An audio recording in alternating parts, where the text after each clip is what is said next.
আপনি কি আসলে মনে করেন যে হিরো আলমের এটা কোনো অভিনয়? আমরা তো শুরুতেই তা দেখেছি, যখন আলোচনায় তিনি এসেছেন, বগুড়ায় নির্বাচন করেছেন, ঢাকা একটা গুরুত্বপূর্ণ গুলশান বনানী সে এলাকায় নির্বাচন করেছেন। আসসালামু আলাইকুম, কেমন আছেন সবাই? আশা করছি সবাই ভালো আছেন। আজকের ২৭ তারিখ, আজকে জুন মাসের ২৭ তারিখ। আজকে সব থেকে গুরুত্বপূর্ণ একটি ভাইরাল নিউজ হচ্ছে হিরো আলম। আসলে হিরো আলমকে নিয়ে কিন্তু আমরা টল করি, বিভিন্ন ধরনের বিভিন্ন আলোচনা সমালোচনা করি, কিন্তু আজকের বিষয়টা কিন্তু একটু ভিন্ন রকম। কারণ হিরো আলমকে নিয়ে আমরা কিন্তু হাসি ঠাট্টা মশকরা করি, কিন্তু আজকের কি সেই হাসি ঠাট্টা মশকরা করার সুযোগ আছে?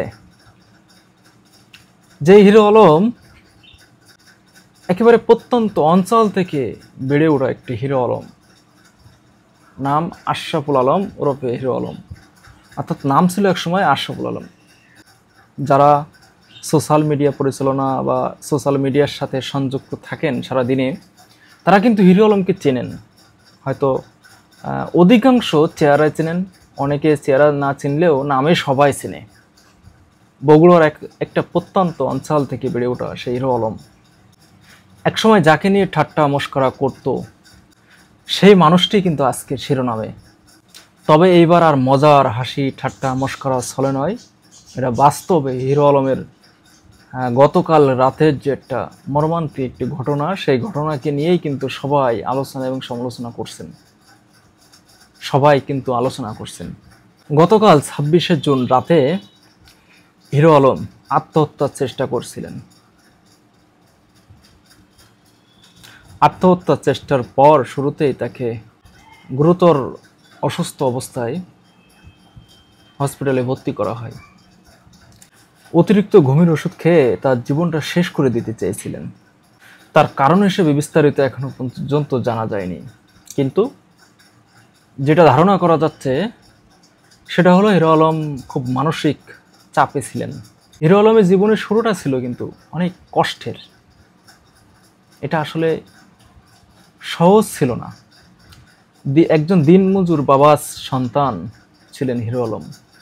প্রথমে নিজে ক্যাসেট বিক্রি করতেন, সেই ক্যাসেট বিক্রি করে জীবন নির্বাহ করতেন।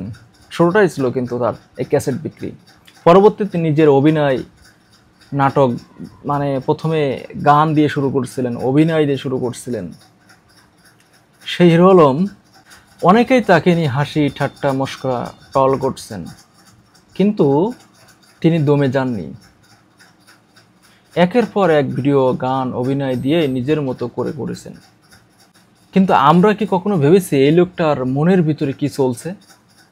মানুষ কেবল বাইরের রঙিন দৃশ্যটা কি দেখে, ভিতরে অন্ধকার কেউ কিন্তু দেখতে চায় না।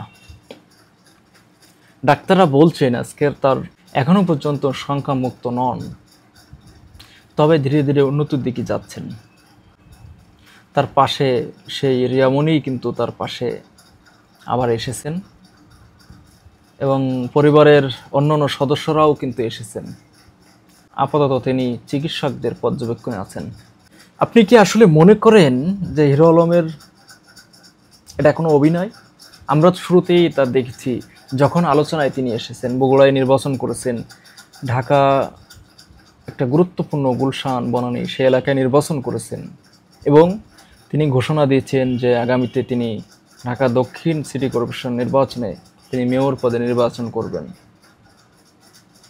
এর আগে তিনি হারিকেন মার্কা, এর আগে তিনি সিংহ মার্কা নিয়ে নির্বাচন করেছেন, একতারা মার্কা নিয়ে নির্বাচন করেছেন। সারা বাংলাদেশে তারা নির্বাচনে প্রচারে ব্যাপক আলোচনা হয়েছিল, এবং অনেকে সমালোচনাও করেছিলেন। অবশ্যই তার অনেক ভুল আছে, কারণ তিনি তো শিক্ষাগত যোগ্যতা তার নাই, শিক্ষকতার কোনো সার্টিফিকেট তার নাই, লেখাপড়া তেমন করেনি। অবশ্যই তার ভুল ত্রুটি আছে, ছিল, থাকবে। কিন্তু একজন হিরো আলম